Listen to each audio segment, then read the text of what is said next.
Okay. Good morning, good afternoon, good evening, wherever you are in the world. Welcome to BWTM Sports. We have a special interview of us tonight. We have in our company Asinia Byfield. Asinia, how are you doing? Hi, I'm good, thanks. I'm great. Really, thank you so much for choosing to speak to BWTM. Yeah, it's all right. Okay, Asinia, for people who don't quite know who you are, give people a bit of a background as to who you are. Well, my name's Asinia Byfield. I'm known as the Ghost, and when I knock people out, I do a dab. It's like a dance, and members, all my supporters in the crowd, they all dab back to me. Okay. I'm from Reading. Yes. And that's in the UK. Yes. And I've boxed for around 10 years, but it was on and off because I used to get in a lot of trouble. And since buckling my head down about 2.5 years ago, nearly 3 years, I decided to turn pro and basically put everything behind me and literally just work on my family and my career. Okay. And it's got, let's talk a little bit about you, a bit more about your background. Did you have an amateur career? Yeah, I had an amateur career. I had 42 fights. Okay. I'd won just over half. I think it was something like 23 fights. I'd lost quite a lot. I'd say that I considered one of them as a loss, where I weren't fit and he did outbox me, but all the rest, literally when I go back and watch them, I'm literally like, how did that decision not go my way? So yeah, I got a lot of robberies and a lot of bad decisions.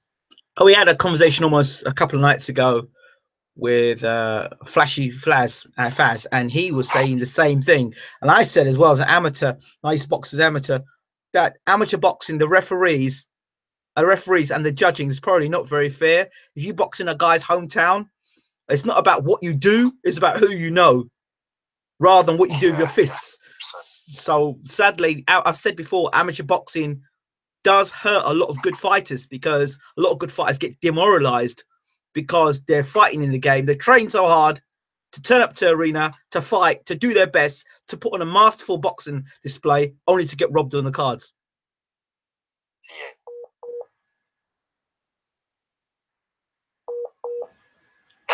Yeah, it definitely can break you 100%. Yeah, so how you just gotta fight through it though.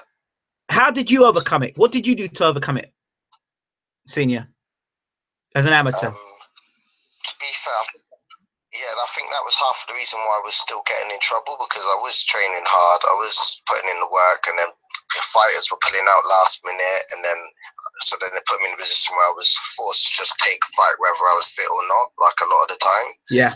And then I think because obviously there's no income from it, and I'd had a family around then, I was trying to work, and I was out causing trouble with the young, with the naughty ones around the way. And so it was a lot easier for me to get like distracted. Okay, so I know you said it's easier for you to get distracted and get yourself involved with the wrong crowd, but what leads a person, do you think, in your opinion, to go down the road to follow a wrong crowd? So it's just like, it depends, like how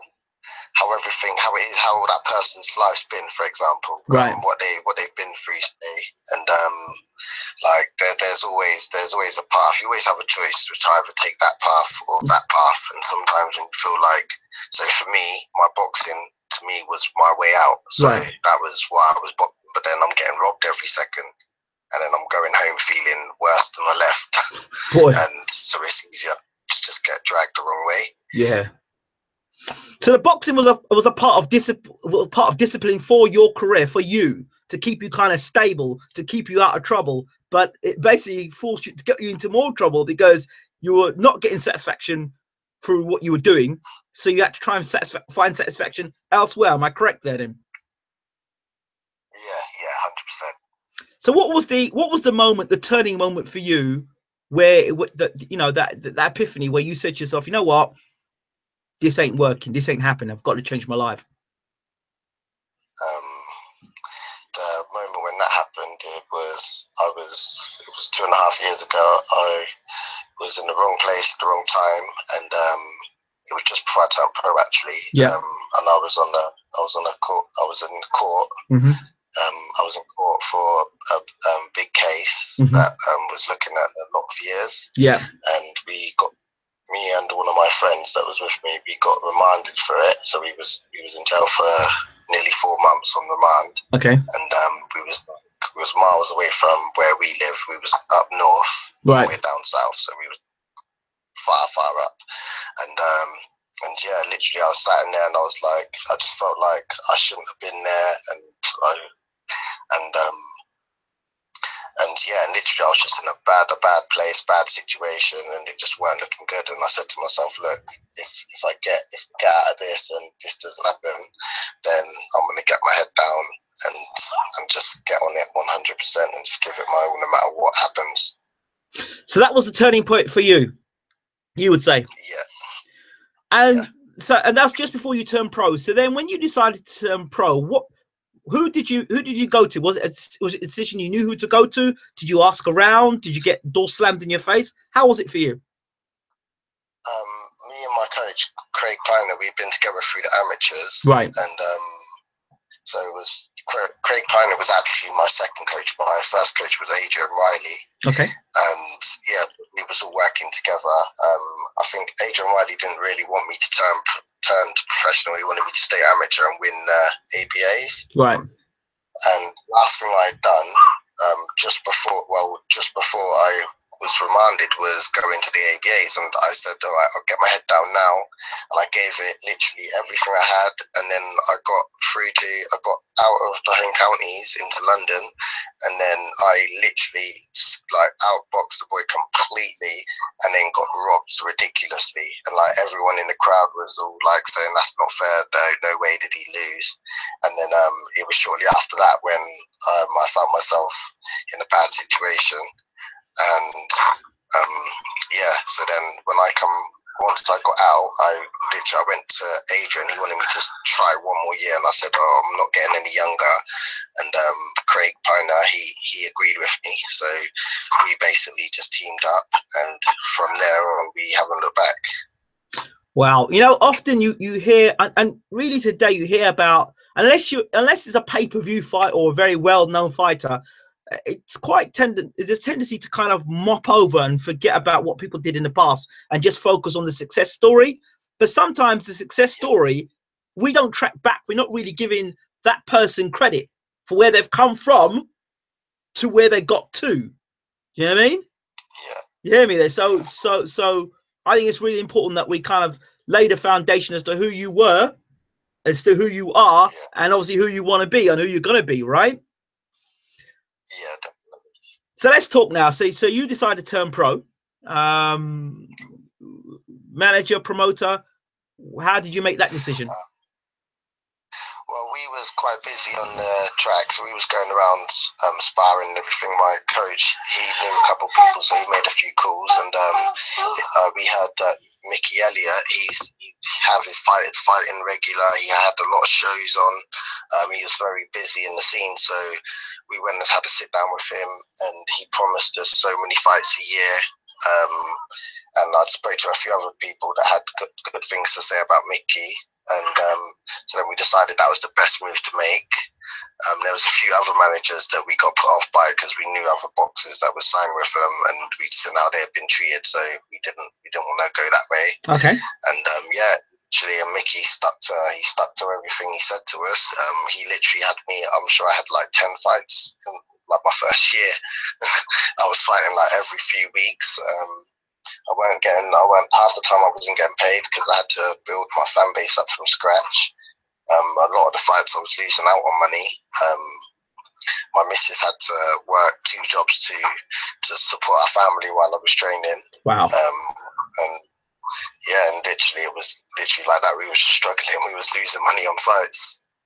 Talk to me about that experience, about losing. You hear so much about Mayweather and the amount of money he makes, 100 million in his last fight with Conor McGregor, and that's 100 million plus.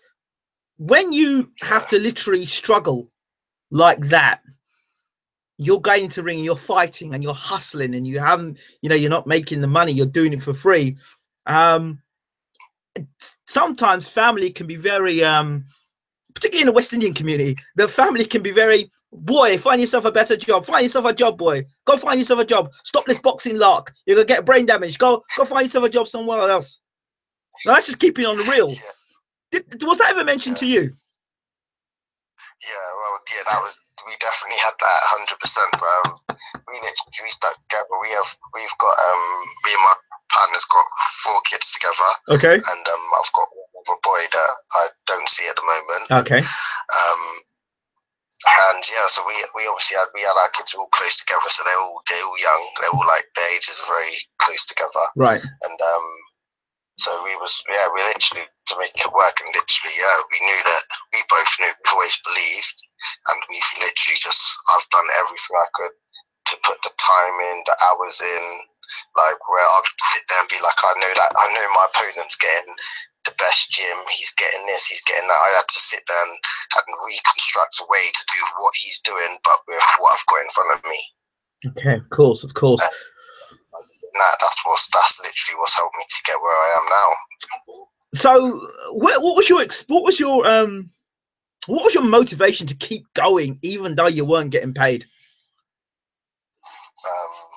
There was quite a few, really, to be fair, because my family, we've always had a struggling background.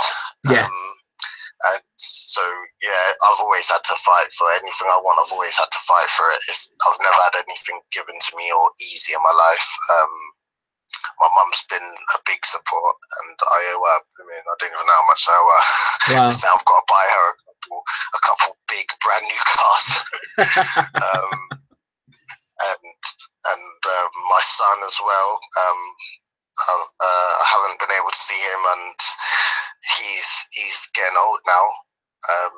And I haven't seen him now for like 3 years. But I said to him, like about 6 years ago, 7 years ago, I said to him that I'm gonna, when I was getting trouble to see him, I said to him, I made a promise to him that I'm gonna get famous, and then I'll be able to be in his life properly. And it was heard by someone, and then since that day, basically, it's been even more of a thing for me to see him. Yeah, I understand that. So yeah, so that's been a very big drive. And then and since then it's gotten worse, I could say. We had our little boy.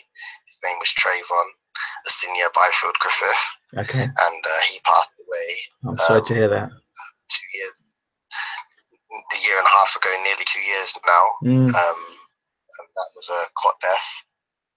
So yeah, it's literally just been one thing after another. I'm so sorry to hear that. So sorry to hear that. You've come through a lot. Yeah. So when people just see that moment on TV where they see you dazzle against I can't remember the guy's name again. Sammy McNess, is it? Yeah, that's McNess. Yeah. There you go. And you do that and you dazzle against him. People see just that minute of like that bright, like that moment there, like, wow, this guy's a great fighter. He's got such skills. But there's always a backstory. People don't always want to hear the backstory. They just want to see the glory moment. And that's why I said, you know what?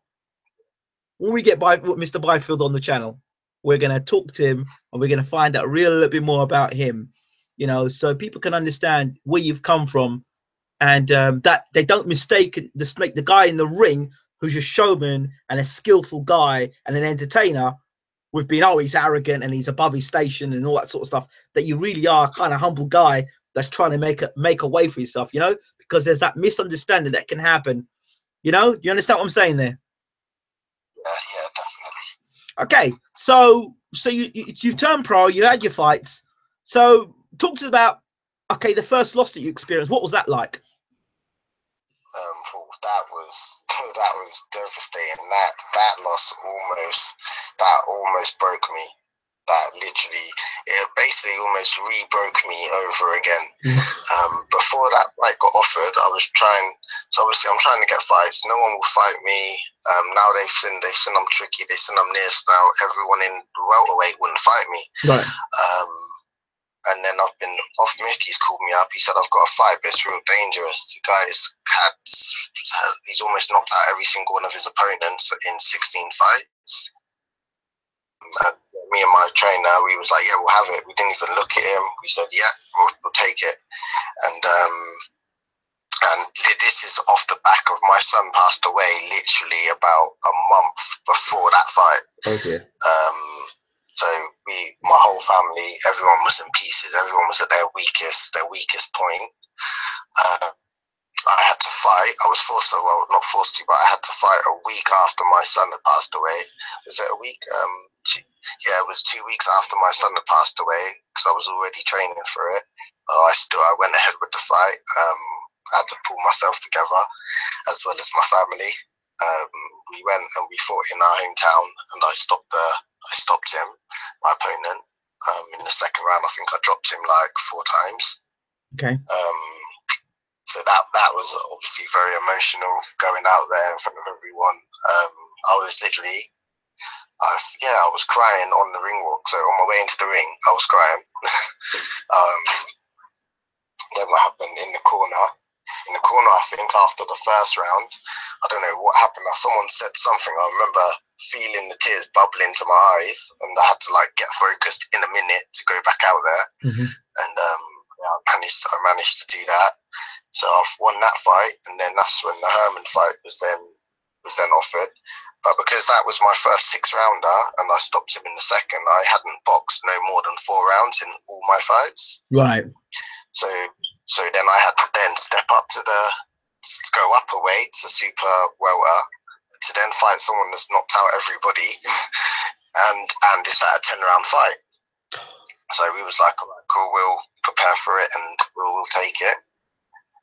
To then go into that fight and I outboxed him like it was. I think up to now that was my best performance, better than the Sam McNess, better than all of them. If that fight was in America, on a Mayweather card, people would be saying I'm the next Mayweather Muhammad Ali. It's true. I know what you're saying. I know exactly. I know exactly what you're saying. Well, we'll come back. We're going to come to that sort of whole mentality in the UK in a minute. Keep going. Yeah. Okay. And then and literally it was like the performance was great. Like when I tell you, I've literally watched this fight back. I haven't been able to watch it a lot even now. I think I've watched it back like 2 or 3 times. Normally I watch my fights thousands of times. Right. And in the time I watched it back when I just couldn't watch it no more, I actually counted the times that he hit me in 10 rounds. And when I tell you it was so ridiculous, it's unbelievable. It was like, I think it was like just over 15 punches, and like the majority of them was jabs. Yep. And this guy was meant to be a massive puncher and all of this. And literally, I looked a stronger man in the ring.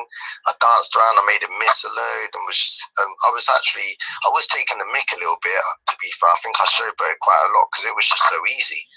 And so I think I started showing off and playing to the crowd. The referee was stopping like in the fight and saying, look, no one's hitting. And I was like, all right, you having a laugh?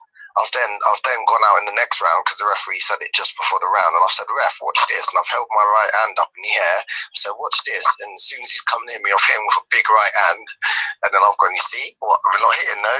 And then I've done it again. So I don't think the ref liked all of that, to be fair. And then, the ref scored it. At the end of the fight, the ref scored it to Herman by 1 point. Like, it was just unreal. And that was bad. After that, literally, I was broken in the changing room. I'd said to myself and all through camp that I was going to win that fight for my son. So you can imagine how I felt afterwards. It felt like I've just gone and let him down. And then I literally didn't leave the house for about. I think I stayed in the bedroom for it was around 10 days, just over a week. I literally did not leave the bedroom. I was in the room. My partner was bringing food to me and stuff, and that was about it. I didn't leave the house, nothing. It took me took me ages to like go out. And I remember when I went for my first walk when I left the house, and I done a video. I think I done it on Facebook Live or something. Yeah. Yeah, it just took. I couldn't leave my house until I'd basically sat there, figured out what I was gonna do, how I can correct it, or if I quit or not. And I come up with a way in that time. I come up with what I found out and realised what I needed to do, and since then I've just set out on that path. Yeah, wow. So on your record, there's 4 losses, correct? On mine. Yeah. Or am I wrong? 4 losses, or did you say? Yeah. No, it's 1 loss. 1 loss. Oh. No, well, you've got 1 loss on your record, correct? Yeah, 1 loss, Okay. Okay. So talk to me about, so how did you rebound from that loss? I sat there and what I worked out was like I can't let it go. I had to make a deal with myself, and if the fight went to the 11th round, 12th round or 10th round, if it went the distance, then I had to accept that I've lost already. So the second it gets to the judges' scorecard, you've already lost. Right. So the only way a win is going to happen is when I knock them out and they're on the floor. And that's it. They're not getting up. That's the only way. That's a win. If it goes to the scorecard, you've lost. Simple as that. And once I got that in my head, then I started changing how I was working, and I changed up all my camp and progressed forward with that mentality. When you say you changed up your camp, what were the key points you used to change your camp up? What were the things that you did that you felt weren't working for you and you changed them? I sat down, and like I said before, I'm a deep thinker. I am. So I sat down and I thought of everything I could to help my punching power go up, my stamina go up.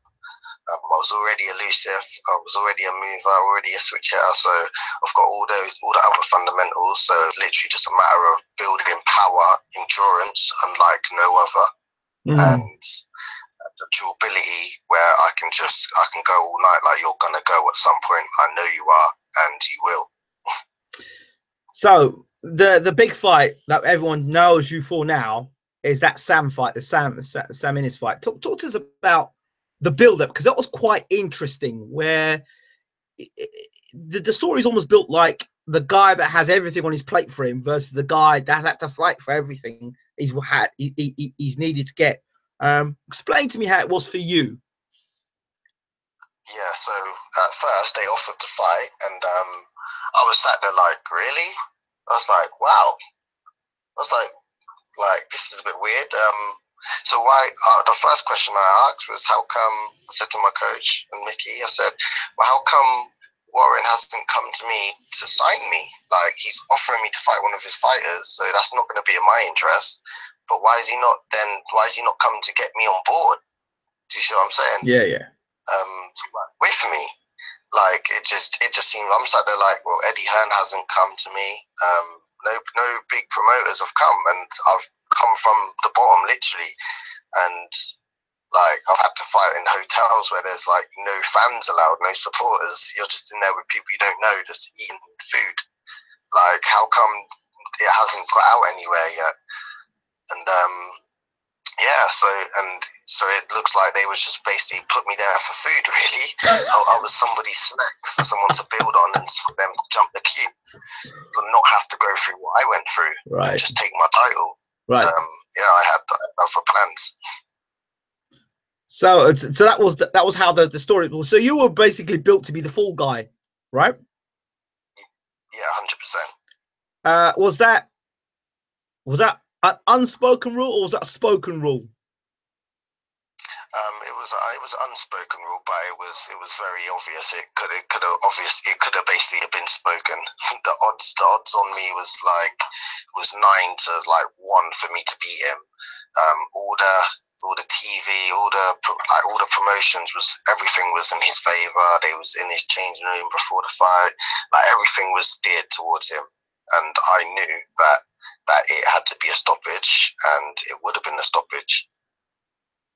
Right. That's all I was going there to do. I and also I changed up. Like I normally do sit on the ropes a bit in fights, Yeah. and block comfortable. Yeah. But I said to myself, you know what? If you sit on the ropes and he throws 10 punches at you, referee, stop it, and he lands with them, the fight's gonna get stopped. So don't touch them ropes at all.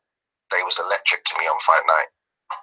Okay, the pre-fight press conference, for anybody who's listening to this now and hasn't listened to the press conference, go and check out the press conference. It's very interesting. So was it actually bad blood between you and Sam, or was it just business? Yeah, it was just business. It was business with a slight bit of jealousy. Just he's had platforms, he's had everything's been built. He hasn't had no struggle. It was, yeah, there weren't no bad blood. As a fighter, I respect him, and yeah, his dad done good, which got him into a good place. He got a well-known trainer. He's got signed by Frank Warren. Like, I don't know why, to be honest with you, I don't know why they messed his future up by putting him in with me. They should have looked into me a lot more, and they should have been able to realize that I wasn't that person. I wasn't that guy. And they should have guided his career a bit better. If they was going to make it all easy for him and make him the next world champion, Anthony Joshua, then they should have done that, but stayed very clear of me.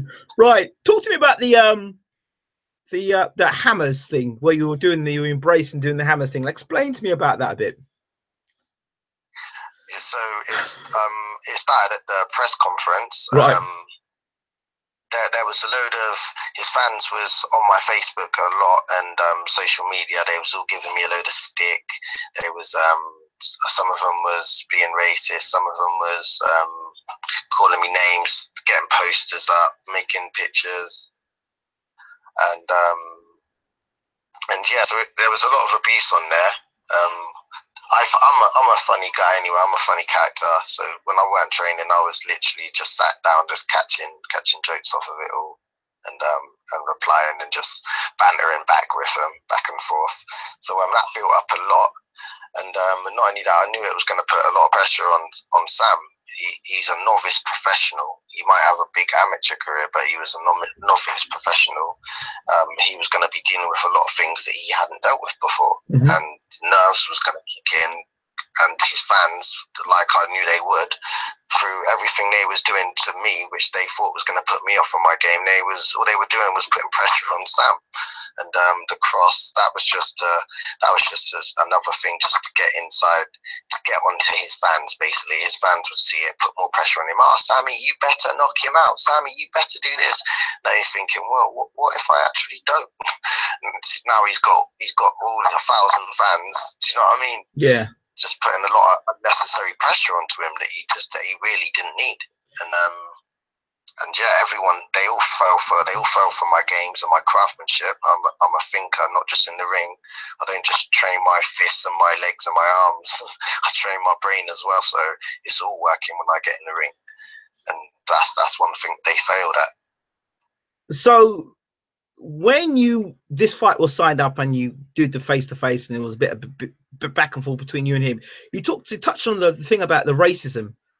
Now, there's one thing there's the thing about banter. There's a thing where people get emotional. You got a lot of trolls on social media. It's social media is a great thing, a great platform to send messages and to display great things, but it's also an opportunity for idiots and trolls to state their narrow-minded views. How much did that racist behavior upset you? Oh, none of it. None at all. Half of it could have just been banter. I don't know these people on the other side of the wire, so half of it, they could have just been bantering. They might not know when to hold their mouth.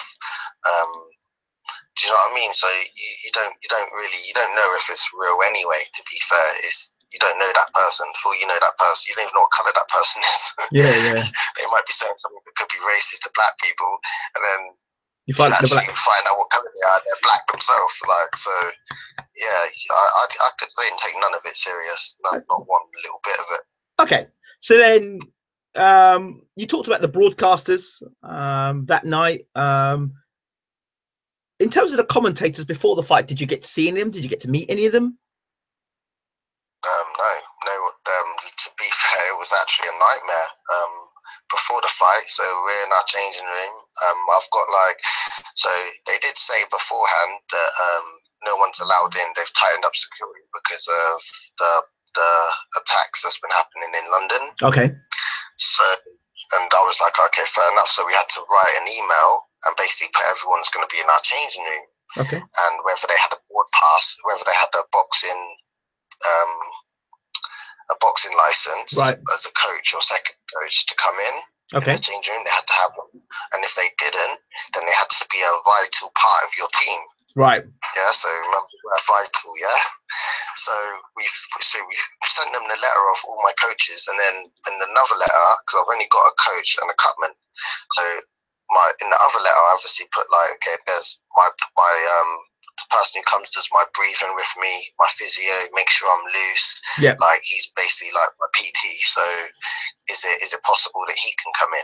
And then if the person that trains with me all the time, so he just always knows the right thing to say, knows the right buttons to press when I'm in the changing room before the fight, just everything to keep me comfortable so I perform at my best. Right. And so we sent this letter off, and then one of Warren's people was very rude, and he messaged back a rude message, basically just ignoring our questions, saying no one's allowed in, and that's it.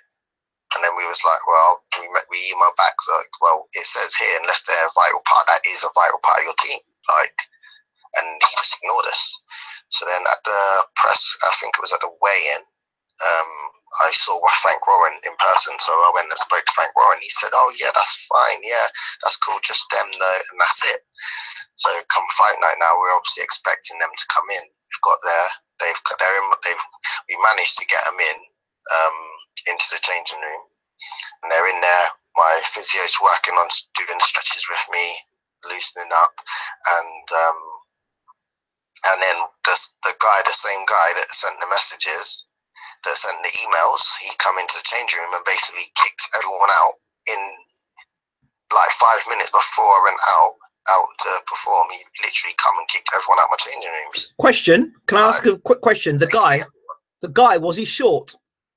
Was he a short little guy? Was he a small guy? I'm not sure on his height. His name's Andy Aylen.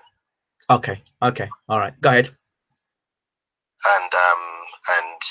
And yeah, he basically chucked out everyone 5 minutes before my fight. So now the person does the breathings with me is not there, but my physio is not there. And we're sat there whoa, what the hell's going on? We spoke to Warren. He said that it's okay. Why is he acting like this? And he's come in again. One of them, I told my physio to just stay there. I said, listen, don't go, just stay there. And then he's gone away, come back in 5 minutes later with a whole load of threats and talking rude, literally swearing, being rude. And I didn't actually hear that part, but yeah, when I've come in and then literally I walked back in and they was like, yeah, he was swearing, who is he? Everyone's asking questions. So yeah, my physio and everything had to leave the room. So literally we had to just prepare without it all. And it was so bad. It was literally, but to be fair, I did expect it at the same time. You know what I mean? Yeah. I knew it wouldn't be easy. Nothing's been easy this far, so I'm not gonna just walk in there and be like, hey.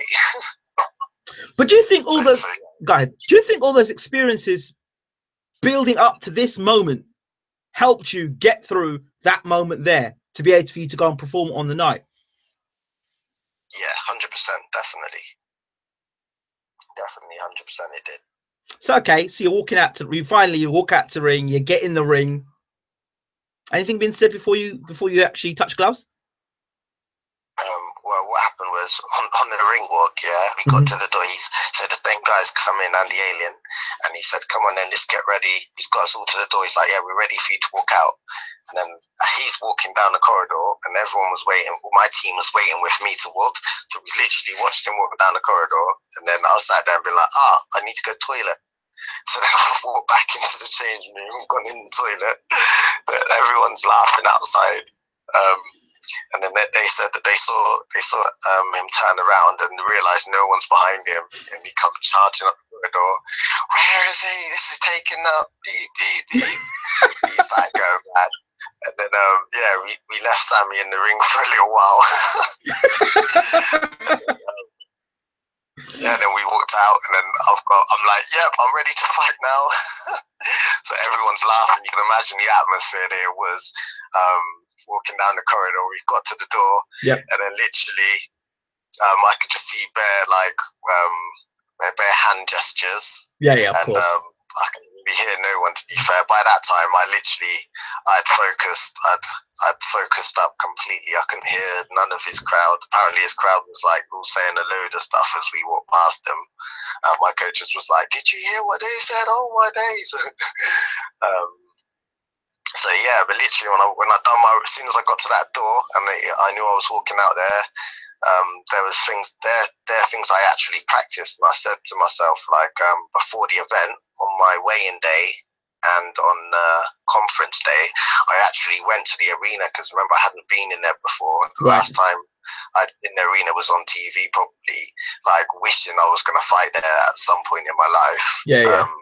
So I knew that was going to be a big factor, like how I handle coming out, the excitement of it, like the buzz of actually being there, actually walking out. So I went to the event 2 times, 2 days before the fight, and I went into the hall where I was going to be fighting. I think one of the days they were setting up the ring, and I literally just walked in there. I just sat down. I just imagined myself coming out. I imagined it being hostile. I imagined getting in the ring. I imagined not hearing nobody.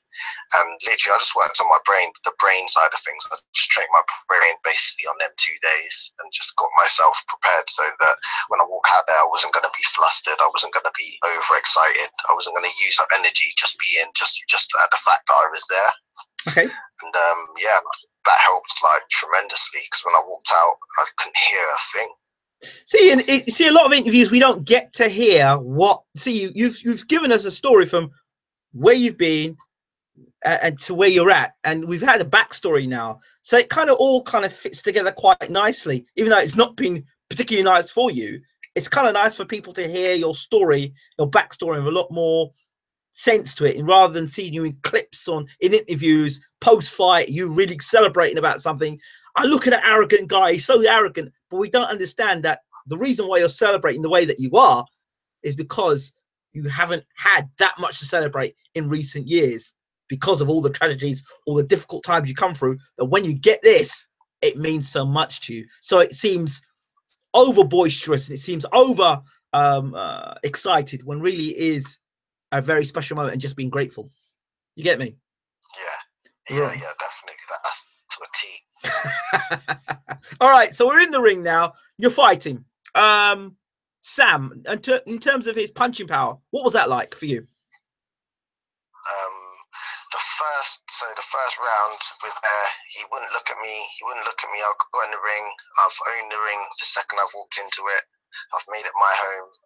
First thing I've done was accept the fact that I'm gonna win, and I've won. Now I just need to do it. And by doing that, I just put my hands up. I stand in the middle of the ring, and I just accept it. So once I've done that, I'm fully in control. I'm ready to fight. I'm calm. I'm relaxed and ready to work. We go out for the first round. And I remember I did start to, I loaded up for about 20 seconds, I think it was.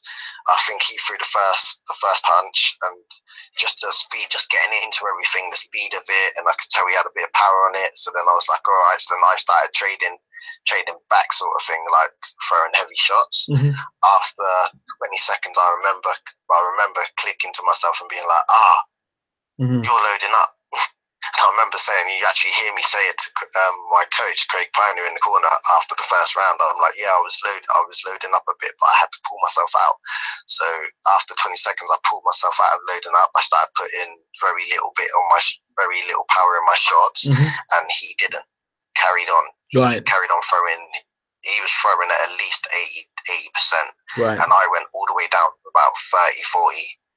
And And yeah, so I was using no energy and he was using 80%, and he done it for the whole round, and I was literally just laughing. I went to the corner and I was laughing. I was like, wow, this ain't gonna last long. And then the second round, it carried on the same thing. I went out, I could see his face bruising up a bit. My cutman said to me, it's like, look at his face is reddening already in one round. So then I went out with the same mentality, to box exactly the same, just move, make him miss, get him annoyed, and just keep touching him, keep making him work at a pace that you don't want to work at.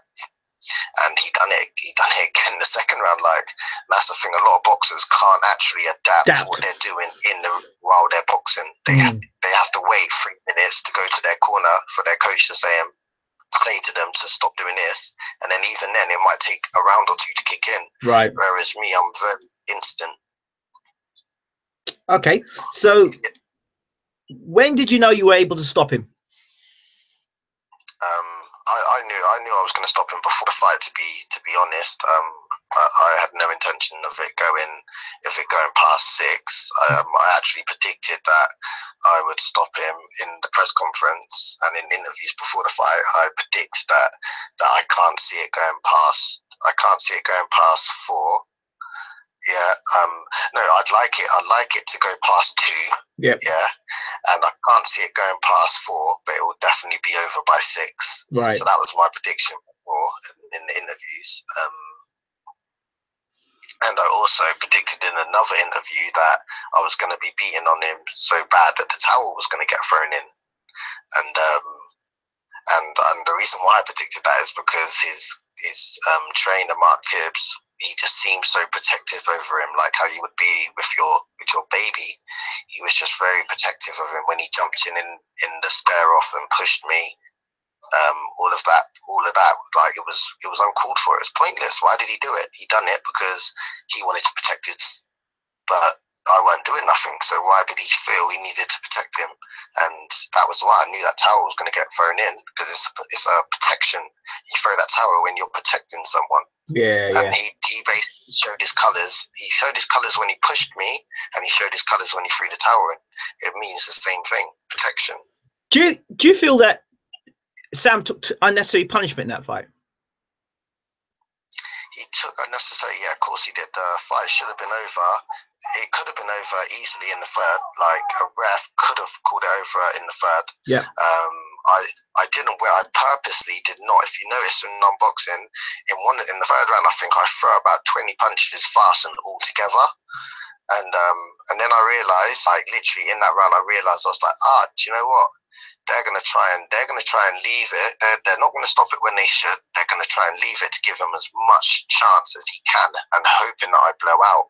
So then after the third round, because it was at the end of the first round when I threw like 20 punches, I then was like, okay, do you know what? This time now, I'm gonna hit him, and I'm just gonna chill. I'm relaxed. He's gonna go. He's gonna go. You know he's gonna go. He's not gonna get a chance to recover, and he's not gonna go. So let's take your time and just beat him down. Like, if the ref wants to keep him in there, that's their decision. Like, if they want to take that risk with him, they can take that risk. Okay. So the fight gets stopped. You do your celebration. Yeah. Obviously, Sammy's gone back to his corner. Talk to us about that moment. You win the fight. You're celebrating. The fight's stopped. Talk to us from the point in slow motion as to now the referee. The fight's been stopped. You've gone back to your corner. You're celebrating with your people. So you take a moment to spin around, look at their corner. What's going on? What's Mark Tibbs doing? What's Sammy doing? So the first thing that happened was, as soon as the towel come in, I was overwhelmed. I was excited, and everything was just fitting together, and it all happened so quick in my head that it blew up. I done what I always do when I stop people. I done my dabs around the ring, like I said I was gonna. I'm very true to my word. I'll do my utmost to stick to my word. And so I done my dabs. I see him getting seen to. He looked like he was all right. He was just got walked back to his corner and sat down. I literally, after I'd done my celebration, my manager was trying to calm me down a bit. I jumped on the ropes. I done cross sign. Probably shouldn't have done the cross sign, but where I was so overwhelmed, literally, I probably weren't thinking right, to be honest. But I done the cross sign, and like literally now I can hear everyone as well. So now it was literally almost like I was in a dark room by myself. With one person in it, which was Sam McNess, and then literally the towels come in. And then all of a sudden, I'm in a massive arena. There's thousands of people screaming. Everyone's jumping up. Do you know what I mean? It went literally from that to that in like half of a second. And yeah, literally, like I then was able to feel everything that I blocked out. Like, so I can't say I enjoyed it. You know, like if you was to sit there and watch TV and be like, yeah, imagine boxing there, like imagine walking out to the ring, imagine being in the ring with all them people screaming and cheering you on and stuff. Like where I had to block it all out, like it's almost like I haven't done it, if that makes sense. It was like a download. It all came all at once. Yeah, literally. So because I never let myself enjoy the ring walk. I didn't enjoy. I was in the ring. It was just this like I didn't showboat. I was not like it wasn't fun. It was like until the end of it, and then it all hit me. Yeah. Whereas when Mayweather there, he enjoys the ring walk. He's loving. He's listening to his crowd. Because he's learned. He's built that experience to enjoy that. Yeah. And yeah, I didn't get that chance because I had to just block everything out. So it was almost literally like I just fought in the room on my own with Sammy. Now after that happened there, you've done the X sign. I was about to ask you whether you thought it was a smart thing to do. You've answered that. Then the kickoff in the arena, the almost right in the arena. What sparked that off? Was it when you did the hammer sign? What was it? No, it definitely wasn't when the hammer sign happened. As soon as the towel got thrown in, they was literally already, they was pouring down the stands. I did try and ask because I had to go to the boxing board about it as well. And I did ask Mickey to get footage from the venue, because the footage from the venue would show that they was already, by the time I was on the ropes crossing, I got down 2 seconds later, they was fighting. So there was no way that it was the cross that made that happen. They was coming the second that towel went in. Wow. As soon as the towel went in, they was on their way down. All my fans and family that was there said that they was they said my family was saying that they didn't even see me do the cross. The fans was already McNess's fans was already running down was on their way down basically. They didn't see me do the cross. They didn't even see me on the ropes. They probably didn't even see me dab. So like it was a big thing that they were trying to say that I caused it. I think it was only one person in particular that was trying to put me up for blame. But yeah, I had a meeting at the board about it all, and having spoken to them and hearing their point of view, like, cause I do believe it wasn't the dab 100%, and I did say this in the meeting as well. Not the hammer sign, and I did say this in the board meeting as well. Like I stuck to my guns. I said like I don't feel it was me doing the hammer sign. But then they did show me the head of the board. I can't remember his name right now. The boxing board. He did explain to me like how me doing the hammer sign could cause a riot, or how it is classed as insight, because it's almost like me putting my middle finger up to them after I've just beat him. Yep. And then doing it, it's like a back to you sort of thing. And so I understood what he was saying, and I was like, yeah, do you know what? In the future, I won't be doing that. I won't be doing that again. And to be fair, I wouldn't have done it had like I not been so overwhelmed. Okay. At the end of the day, I'm trying to bring all the fighters, everyone together in the world. I'm not trying to segregate. Oh, if you support West Ham, then I don't like you. Do you know what I mean? I want to bring everyone together and have everyone supporting me.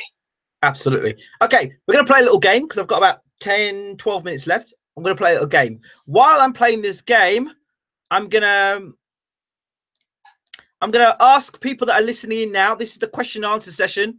Ask Asinia.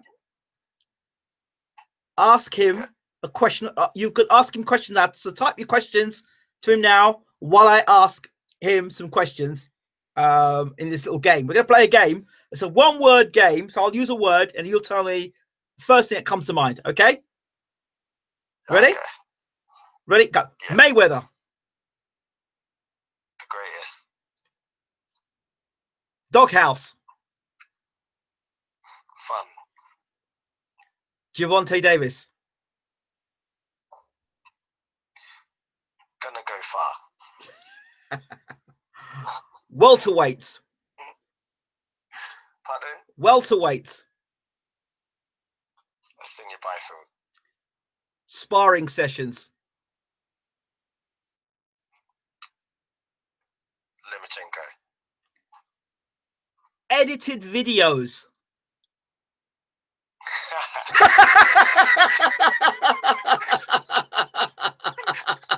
You like that one, huh?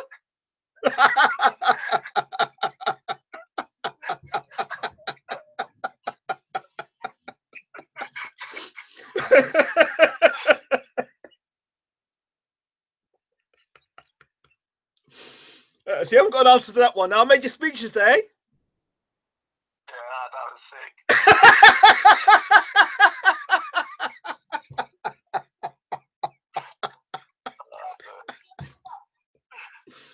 Oh dear.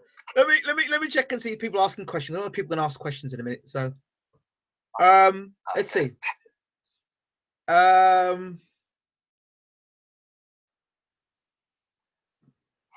Let's see what people are asking here.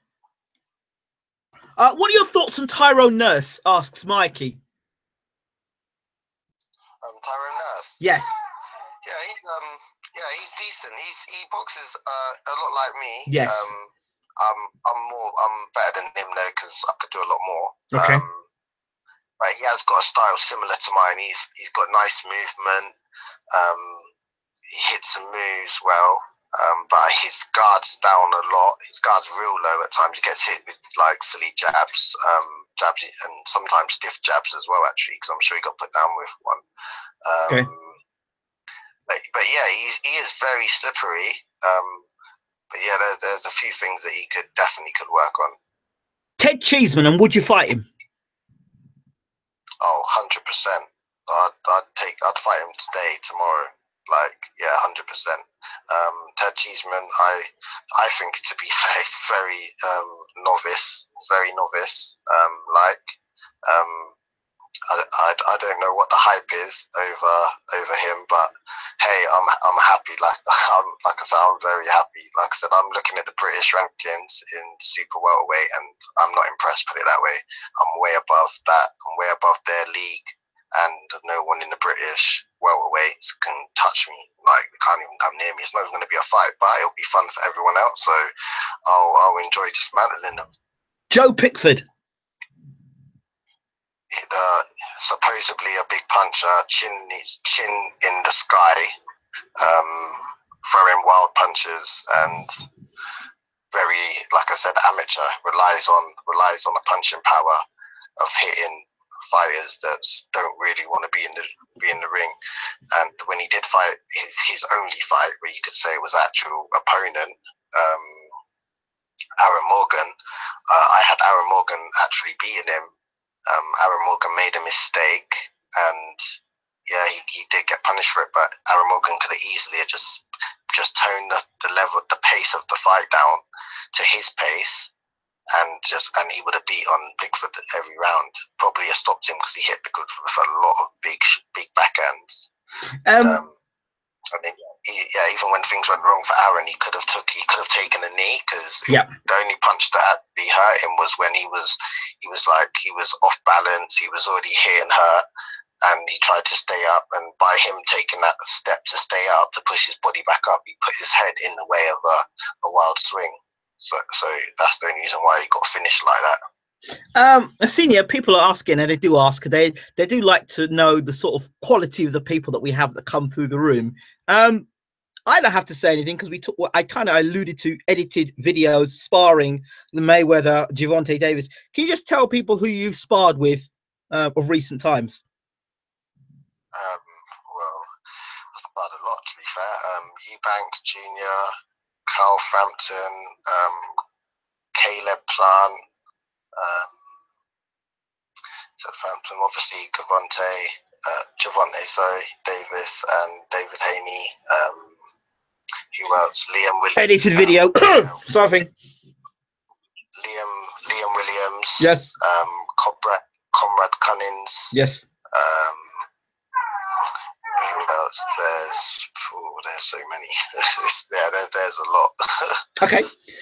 Who's your favourite fighters? Stefan asked. And how do you like to spend your time away from boxing?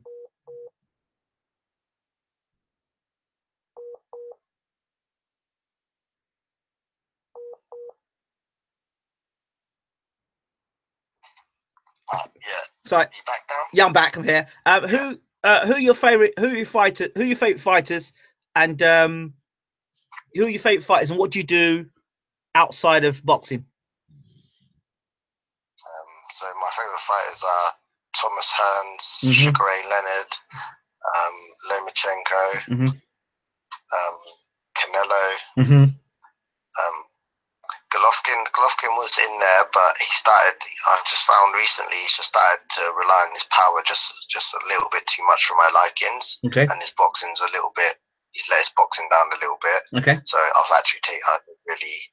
not as big a fan as him as I was. And myself. Do you know a guy who I thought who you remind me of in personality and in sort of style? Terence Crawford. Oh yeah. I love Terence Crawford as well. To be fair, I watch him a lot. Yeah, I spoke to him. There's not many good fighters at his weight. Yeah. So I think that dulls his light a bit, if you know what I mean. Ask Asinia says, would you sign with Matchroom or Box Nation if you got the opportunity, or would you stay with Mickey Elliott? Well, that's the thing. Since the McNess fight, I actually got they signed me to. I got offered a contract from Frank Warren, but literally the day before the Box Nation fight with Sam McNess. Right. And I signed with Frank Warren, but it was obviously as it was for collateral.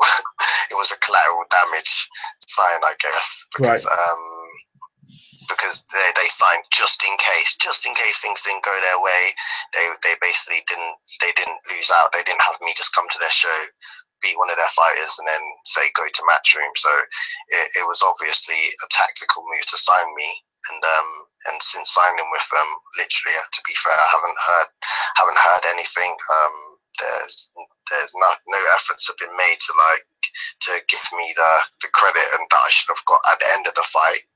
After the riot broke out, like I didn't get a chance to stand in the ring. I didn't get to get my belt in the ring. Like the fans and the supporters didn't get to see me in the ring and be told and announced that I'm the winner and how I won.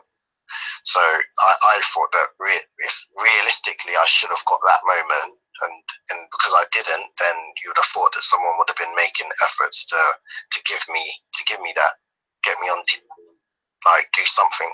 Do you know what I mean? If you get messed about in the UK, would you consider just going over to the States? You'd be more appreciated over there. Oh yeah, 100%.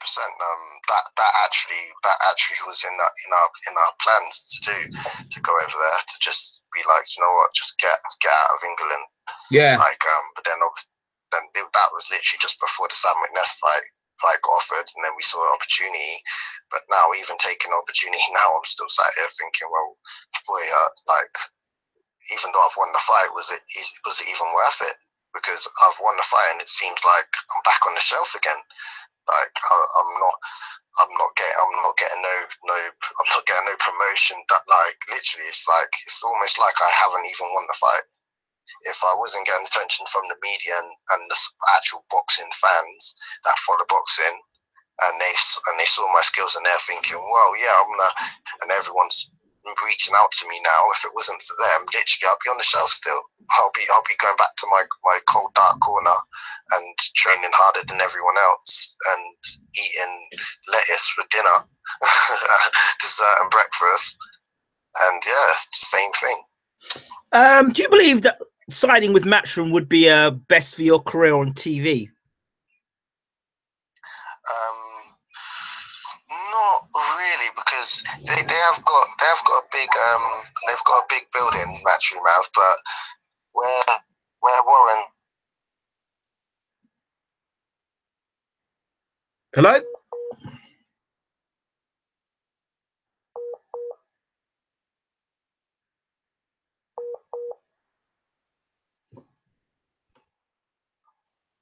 Hello. Yeah, with the Canelo. Yeah, can you hear me? Yes, go ahead. So yeah, with Warren, he's tied in with the American public as well a lot. Right. He has a lot of American fights. He works more tighter with them. Yeah. So yeah, I think Warren was a better move to make than going to Eddie Hearn.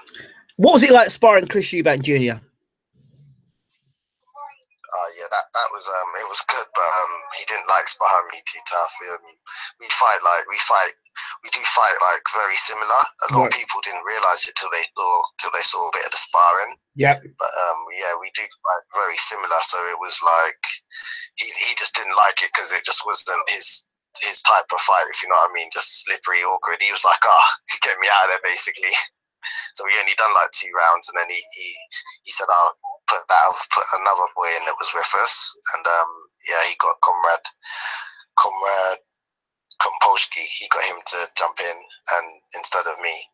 Okay. So he didn't really like it too tough. Okay. If you had a chance to fight for a European title, or British or European title, for a lot less, okay, if you got the call to face a European world level fighter, even for less than impressive money, but a chance for world ranking, would you take it? So repeat that again.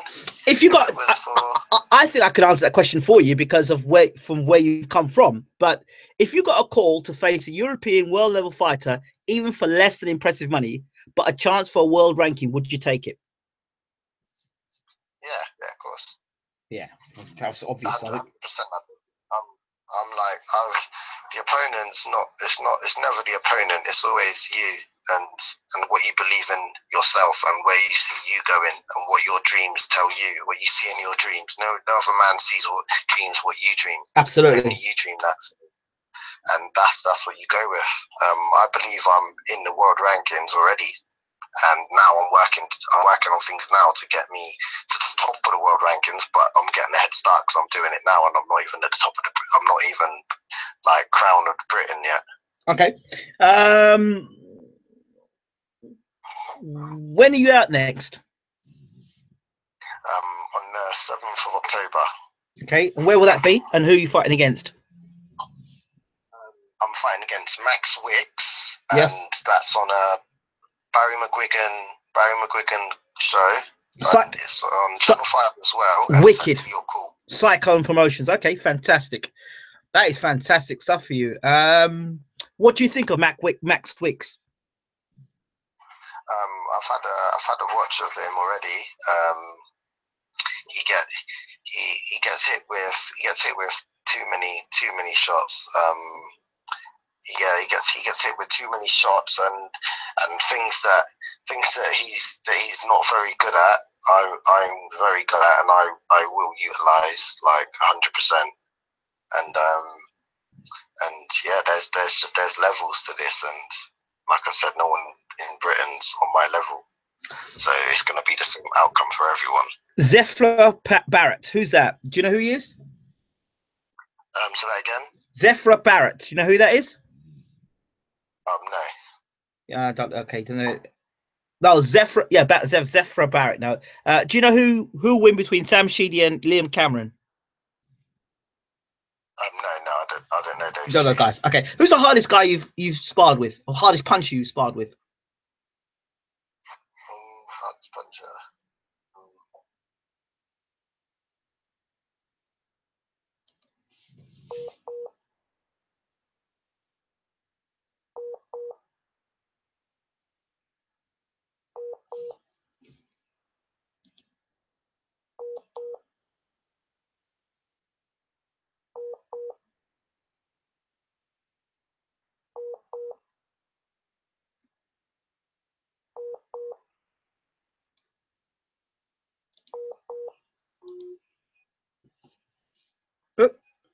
think we've just lost a senior there. I don't know why. Let's just see if we can get him back.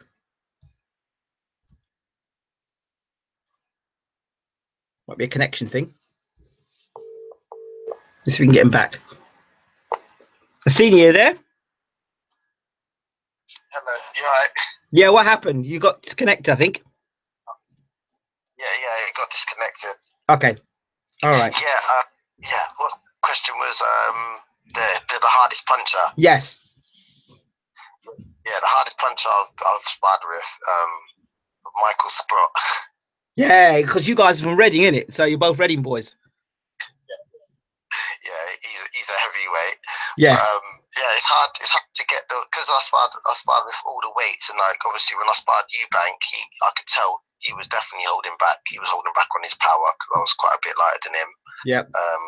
So yeah, you got that bit of respect where the talent, when you're in there with a world class boxer, it'll be wrong of them to bring in if they're bigger than you and then they're trying 100%. Do you know what I mean? Yeah. So half the time the big punchers, the ones that's heavier than me, don't hit obviously as hard as they can. They hold back. I'll tell you what, Liam Williams is actually quite a big puncher. Okay. I think he had about 4 stone on me when I sparred him, and I still gave him a beating. He pulled out. Liam Williams pulled out after. They said they wanted 8 rounds, and they pulled him out after 6. When I first got in there with him, though, it looked kind of. I think everyone was worried for me in the gym. Barry McGuigan was there. Shane McGuigan was there, and George Groves was there. And yeah, it was actually a funny spar. That the first round, even I sat there and was like, like, am I going to survive this? Yeah. Wow. He literally was. He was throwing big punches. I was blocking him, and they was literally sending me across the ring.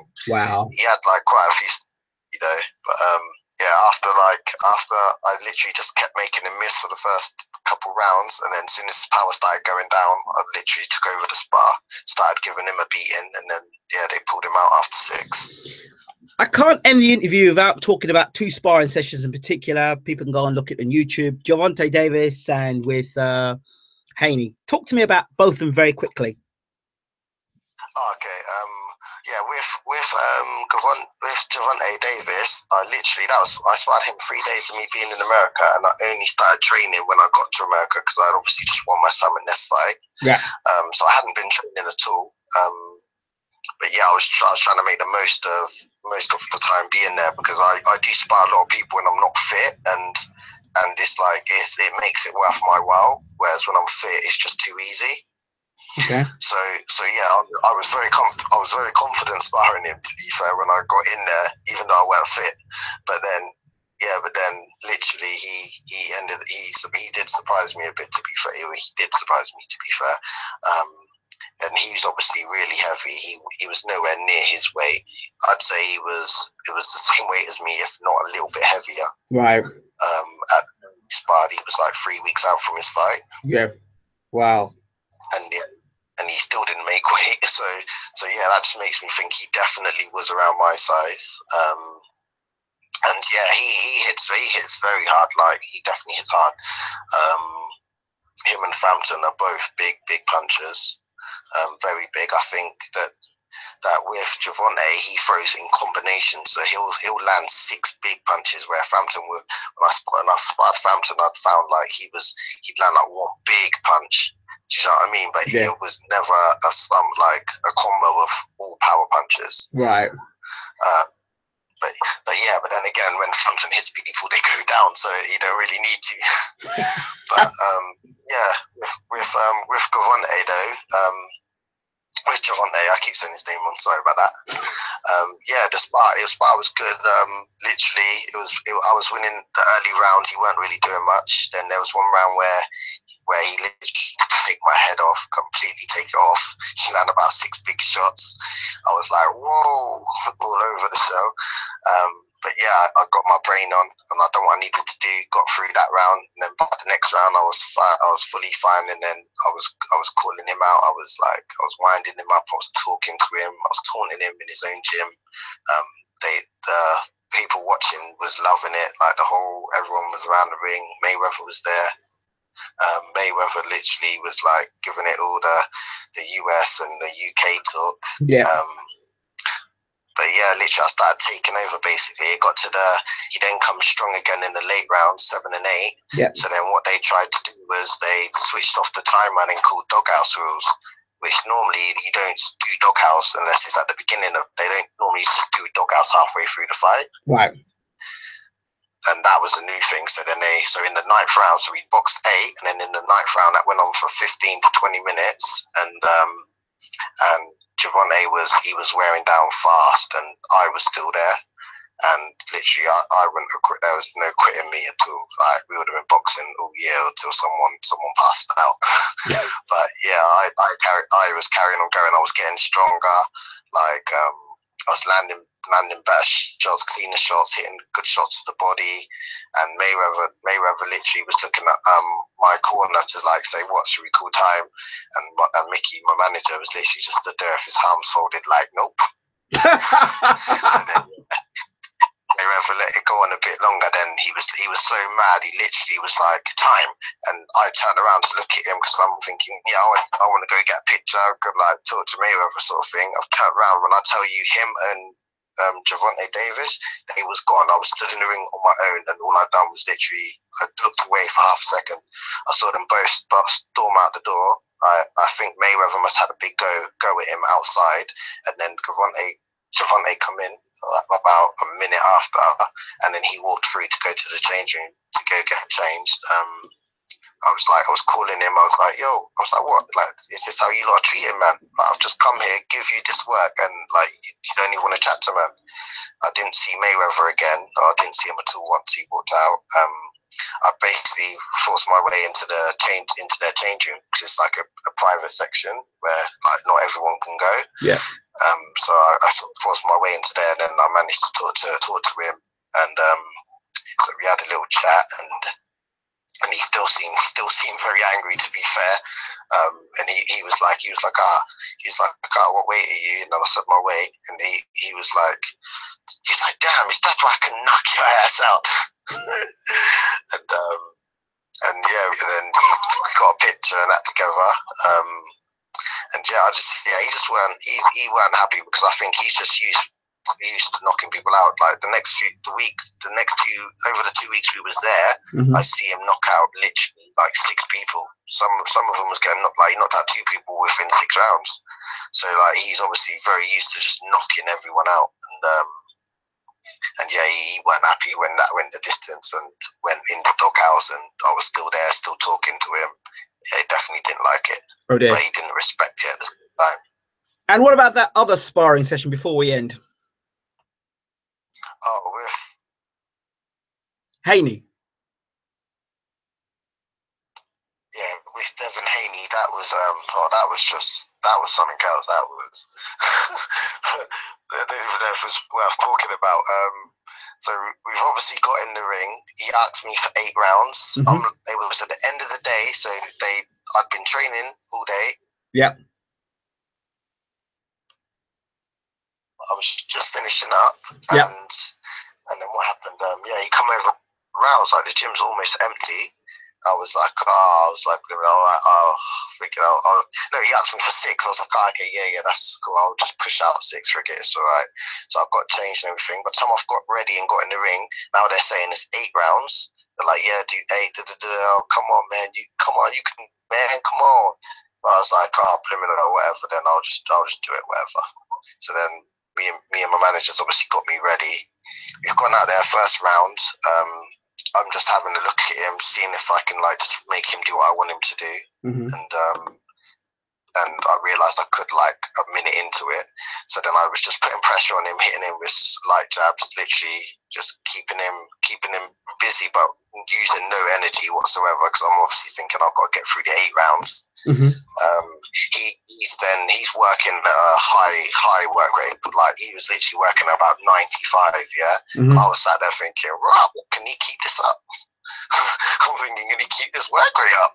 And then the next round he done the same thing, and he was throwing shots and I was blocking him, but I could hear Mayweather Senior and his dad saying in the corner like, "Oh, this ain't gonna last long.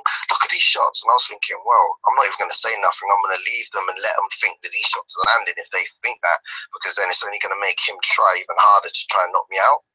Mm-hmm. So I'm literally there, and I'm just blocking and that, and I heard an American by the ring, one of the guys that was there. He was there. He had seen me spar Geovanta, and he sat there and was like, "This man, you ain't knocking him out, man. You ain't knocking him out." And he was all laughing, and I remember like smiling about that while I was in there, and yeah, so I was literally boxing at about 30%, if that, and I was just putting him under pressure. He is landing some nice shots, throwing some good combos. I'm like, "Oh yeah, that's nice, that's nice." Keep coming onto him. I was literally on his toes the whole time, and then he started fading and fading. It got to like the 4th round now, and I'm like, "Yeah, I'm gonna give him one more round, and I'm gonna take him out basically." So got into the end of the 4th, I land a combo, and then in the 5th.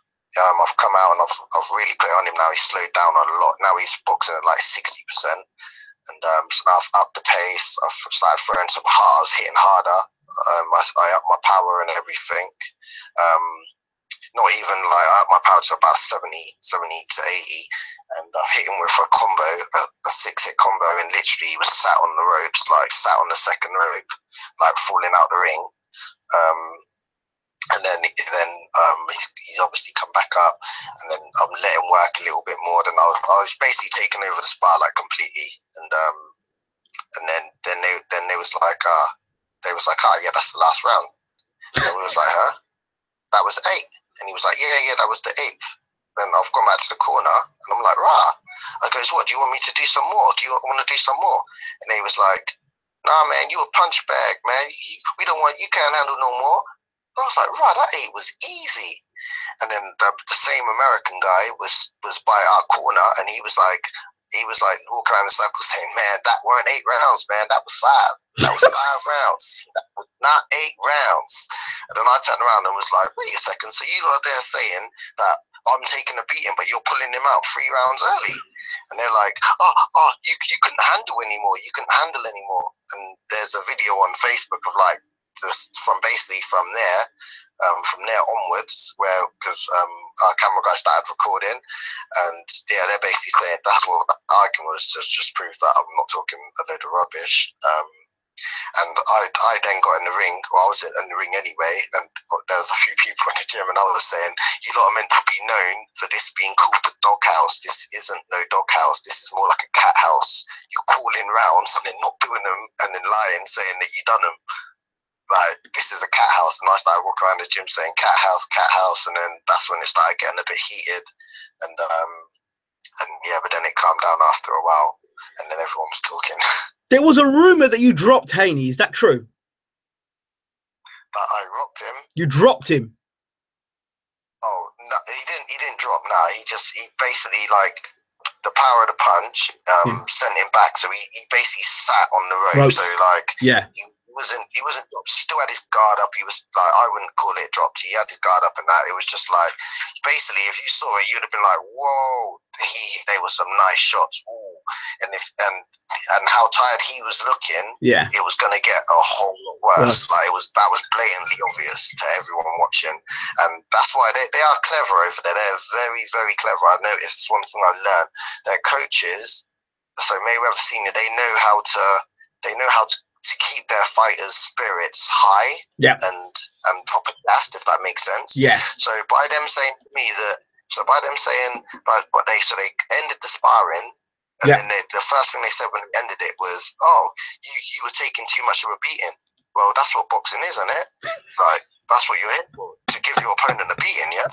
But by them saying that, that's giving Devon confidence, because he sat there thinking, "Yeah, I was beating him so bad, they had to pull him out." Yeah, but I'm saying, the thing is, there is a video out there which I saw and I could tell was edited, but yeah, I saw a video out there of yourself and him sparring. It looked like if he was dominating you in sparring, you didn't throw any punches back. That's what he looked like, and that makes him look good. Yeah. So exactly that. And And literally, it was fun. It was basically, like exactly what Mayweather done to Conor McGregor.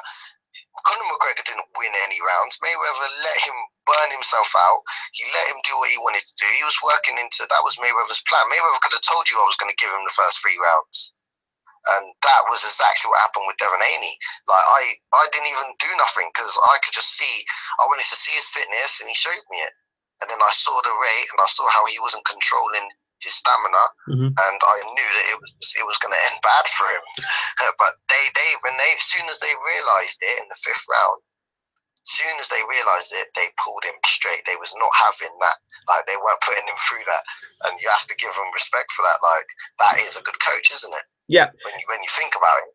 Do you think you could have, had you not done, do you think you could sign with do you think you had a better chance signing with Mayweather Promotions before the escapade with yourself and Davis and with Haney, or do you think afterwards you'd get more of a chance of signing with them? Oh, I reckon I'll get more of a chance signing with them now. How Mayweather was, it was like, I've had this conversation with a few of my friends and family. Like how he was being towards me, like it weren't normal. Like, so he spoke to me at the start when he was talking about the sparring and coming to spar, yeah. So no, I haven't had a chance to be like, oh, can I get a picture, or like, do you know what I mean? Have a conversation with him. It's Mayweather. Yeah, but at the same time, I'm not a beg. I'm not going to go and be begging people. Yeah. So then I was in the ring. Obviously, he was talking his talk at the ring, and obviously I was giving it back, and I was giving it back to Geovanta. And then at the end of the fight, he's just left the gym. Like, it was almost like he left so fast. Like, he didn't want me to talk to him. Like, he didn't even want me to be able to say a word to him. Do you see what I'm saying? Yeah. Like, he just left. Yeah. And then the next day in the gym, it was weird. We're in the gym, and he's in the gym, and he's watching someone else spar, talking, like doing the same sort of thing he was doing when I was sparring. And I'm sat there, and I could feel someone looking at me. Yeah. I've looked in the mirror, and he's staring at me, like literally just staring at me in the mirror. And I turn around and look at him, and he's looking at me, and I like to a point where I'm just like, okay, just look away, because I don't. So I just looked away. It was like, all right, cool. And he done it a few times that day. And then I was like, I said to my coach, I was like, look, to manager Mickey, I was like, I want to go and talk to him, like, and get a picture and that. But how he's moving, I don't like. It's just a bit. It seems a bit awkward. Yeah. So then I thought, I goes, okay, no. The second I'm next to him and he's within like a few feet of me, I'm just gonna be like, frigate and go and say something, chat to him. And then every time he was a few feet near me, I'm like, yeah, okay, I'm walking over there now. I turn around, take one step, and believe he's on the other side of the gym. Like, it was almost like he was making sure that I was nowhere near him. Right. And yeah, so it was proper weird. And what like some of my family and that have said is that he's probably seen something in me. He's probably seen something in me that might have reminded him of himself, and he probably knows. He's probably sat there thinking, like, do you know what I mean? Maybe he feels I disrespected him because I didn't go out of my way to talk to him, and he's champion.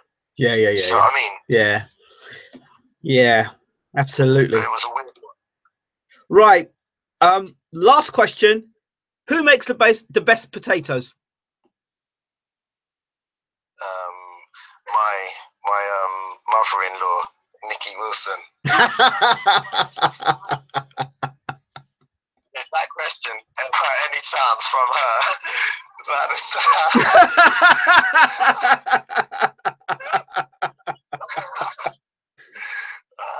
You like that one? You like it? There is a controversy actually if who's better, Nikki Wilson or Pat Wilson. Okay, all right. So I think that's our mum. Okay, well you're gonna have to sort that one out. You have to referee, I think. Yeah, definitely. Asinia Byfield, thank you so much for talking to BWTM Sports. I'm so glad I got to talk to you rather than do a writing interview to you. It's been a pleasure talking to you, a real pleasure. Yeah. And same thing, man. Definitely be in touch in the future. Absolutely. And how do people follow you? Say that again. How do people follow you? On Facebook, which is it's Asinia Yep. Ghost Byfield. Yep. And my Twitter account is Team D Ghost. So it's DG's one. It's all one word. Yep. And Instagram is dghost88. Fantastic. Oh, there's one final thing. Byfield. Are you related to Darren Byfield? Am I related to Darren Byfield? I think the footballer. Darren Byfield? It hasn't been 100% confirmed yet, but I have got a lot of family in Kingston, Jamaica, Right. and that's where he's from. I literally saw him boxing on TV and was like, wait, I rang my dad. I've done a load of research. And Yeah. I think I'm like 70% sure I am. That's what I was. I thought, Byfield. I've heard that name somewhere before. So it's a small world. It's a small world. Definitely. Well, Asinia, thank you so much for talking BWTM Sports. I'm really glad we got the interview. I know we're just about going over a little bit of time. We're about to switch from you to Real Deal Boxing. So we're talking to the COO of Evander Holyfield's company. So, so from you to Evander Holyfield, legends and legends. What do you think of that? Yeah, nice. I'll be up there with his name soon. That sounds good, and we're going to follow you all the way. Take care. Yep, cheers. I'll see you soon. Bye. Thank you, chap. Bye-bye. So there you have it, Asinia Byfield. One to watch, definitely one to watch. He's on my one to watch list for 2017, 2018. This is it for BWTM. In a few moments, join us right back here. We are going to be with Real Deal Boxing, Eric, the people behind Evander Holyfield's new sports and entertainment company. We'll be talking exclusively here on BWTM. Don't miss it. Take care.